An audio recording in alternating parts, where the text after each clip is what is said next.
Cancel হবেন, cancel হতে হবে। তারা কোন কোন ভিসা করতে পারবেন, কোন কোন ভিসা খোলা আছে এবং কোন কোন ভিসা কার জন্য কতটুকু ভালো হবে, এবং ফ্রি জোন, ময়দান ফ্রি জোনের ভিসা নিয়ে অনেকে অপতথ্য ছড়াচ্ছে, মিস ইনফরমেশন দিচ্ছে, গুজবও ছড়াচ্ছে বলতে পারেন।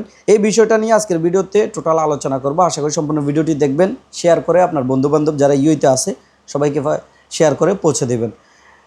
বর্তমানে যে ভিসাগুলো হচ্ছে এটা কোনোটাই আমাদের জন্য ভালো না, কোনোটাই আমাদের জন্য উপকারী না।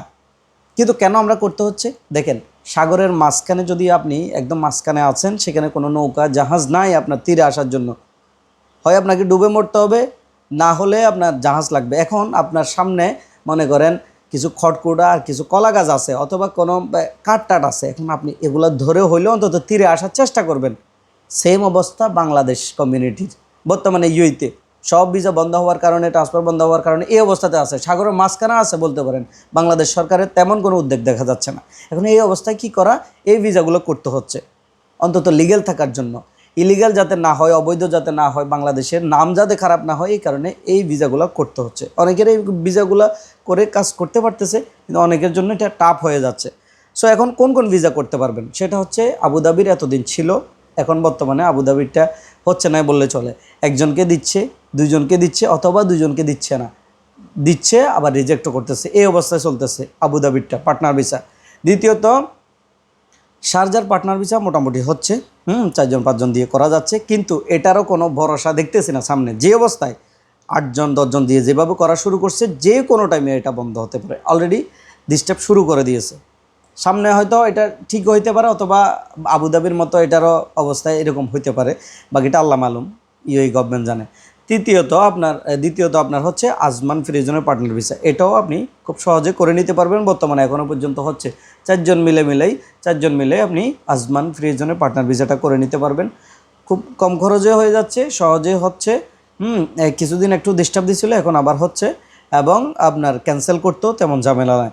তৃতীয়ত যে ভিসাটা হচ্ছে সেটা হচ্ছে যে ময়দান ফ্রি জোনের এই লেবার ক্যাটাগরিতে ভিসা, হয়তো আরেকজনের লাইসেন্সে আপনি লেবার ক্যাটাগরিতে ভিসা লাগাবেন ময়দান ফ্রি জোনের। এখন এই ময়দান ফ্রি জোনের লেবার ক্যাটাগরিতে যেটা হচ্ছে, এটা নিয়ে আবার অপ্রদত্ত বা মিস ইনফরমেশন দেওয়া হচ্ছে। সেটা কি বলা হচ্ছে যে আমরা ভিসা করে দিচ্ছি, আমরা এনওসিও দিয়ে দেবো, আপনি যে কোনো জায়গায় বৈধভাবে কাজ করতে পারবেন। দেখেন ইউএইতে আপনার 80% 90% হচ্ছে যে মেনল্যান্ডের ভিসা, মেনল্যান্ডের লাইসেন্স। সেখানে মেনল্যান্ডের লেবার ক্যাটাগরি আছে, ইমিগ্রেশন ক্যাটাগরি, মানে এই দুটোটা সেক্টর আছে।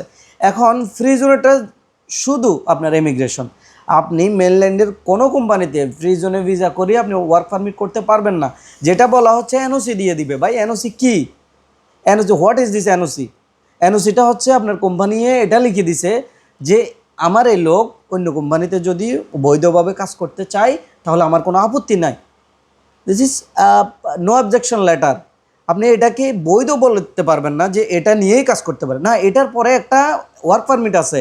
এই নো অবজেকশন লেটার দিয়ে আপনার বৈধভাবে একটা কোম্পানি থেকে ওয়ার্ক পারমিট করতে হয়, সেটা করতে হবে, তারপরে আপনি বৈধভাবে কাজ করতে পারবেন। না হলে আপনি যতক্ষণ এই ওয়ার্ক পারমিটটা করবেন না ততক্ষণ আপনি অবৈধ।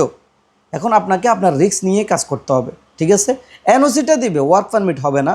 ফ্রি জোন থেকে ফ্রি জোনে একটা এগ্রিমেন্ট হয়, একটা হয়, ওইটা ফ্রি জোন থেকে ফ্রি জোন। এখন ফ্রি জোন থেকে ফ্রি জোনে কয়জনে কাজ করতেছে? 95% তো ফ্রি জোন থেকে ফ্রি জোনে কাজ করবে না। 95% ফ্রি জোনের কোম্পানি না, সব তো মেনল্যান্ডের কোম্পানি, বুঝেন নাই? সো এটা ছড়ানো হচ্ছে যে আমরা এনওসি দিয়ে দিচ্ছি, আপনারা বৈধভাবে কাজ করতে পারবেন। নো, বৈধভাবে কাজ করতে পারবেন না, জাস্ট এটা লিগ্যাল থাকতে পারবেন, বা আপনার সেফটি দিয়ে আপনি যেখানেই কাজ করেন আপনার সেফটি দিয়ে আপনি নিজেই সব কেয়ারফুলি থেকে আপনি কাজ করতে হবে, দ্যাটস এনাফ। এর বাইরে কিছু না, ঠিক আছে? তাহলে আপনারা কি কি ভিসা করতে পারবেন? শারজার পার্টনার ভিসা হচ্ছে, আজমানের পার্টনার ভিসা হচ্ছে, এই 4 জনে মিলে ব্যবসার উদ্দেশ্যে লাইসেন্স করে ওইখানে 4টা ভিসা বা 5টা ভিসা করে নিতে পারতেছেন। এবং ফ্রি জোন, ময়দান ফ্রি জোনের লেবার ক্যাটাগরিতে ভিসা হচ্ছে, ঠিক আছে? তো এই 3টা ক্যাটাগরিতে আপনারা চাইলে ভিসাটা করে নিতে পারবেন। এখনও পর্যন্ত হচ্ছে, তবে শারজারটাতে বলা যাচ্ছে, শারজারটা কোন টাইমে কী হয় বলা যায় না, ঠিক আছে? তো এই ছিল আজকের মতো আপডেট। যারা ইউতে ক্যান্সেলে আছেন, বর্তমানে ইলিগাল থাকার চাইতে এই ভিসাগুলো করে অন্তত লিগ্যাল থাকার জন্য হলে এই ভিসাটা করে কোনো রকমে ওই যে সাগরের মাঝখানে যেই খটকুটা ধরে মানে বেঁচে থাকার লড়াই, এই লড়াইটা চালিয়ে যান। কিছুই করার নাই, আমাদের বাংলাদেশ সরকারের তেমন কোনো উদ্বেগ আমরা দেখতেছি না। অথচ পাকিস্তানিদের ভিসা খোলা বন্ধ হওয়ার পরে 1 বছরও যায় নাই, তারা এটা কূটনৈতিকভাবে এটা ডিল করছে, ওই ডিলের মাধ্যমে তাদের ট্রান্সফার ভিসাটা খুলছে। আমাদের থেকে তারা 1000 গুণ বেশি অপরাধ করতেছে, ডকুমেন্ট জালিয়াতি করতেছে, এখানে ক্রাইম করতেছে আমাদের চাইতে 1000 গুণ বেশি, তারপর তাদেরটা খোলা, আমাদেরটা খোলা নাই। আমাদের গভর্নমেন্ট ওইভাবে ডিল করতে পারতেছে না এতটুকু। সো ভালো থাকবেন, সুস্থ থাকবেন, শেয়ার করবেন, আপনার বন্ধুবান্ধবদের জানিয়ে দিবেন। আমার নাম্বারটা মেনশন করতেছি স্ক্রিনে, যাদের লাগবে নাম্বারে যোগাযোগ করতে পারেন। ধন্যবাদ সবাইকে।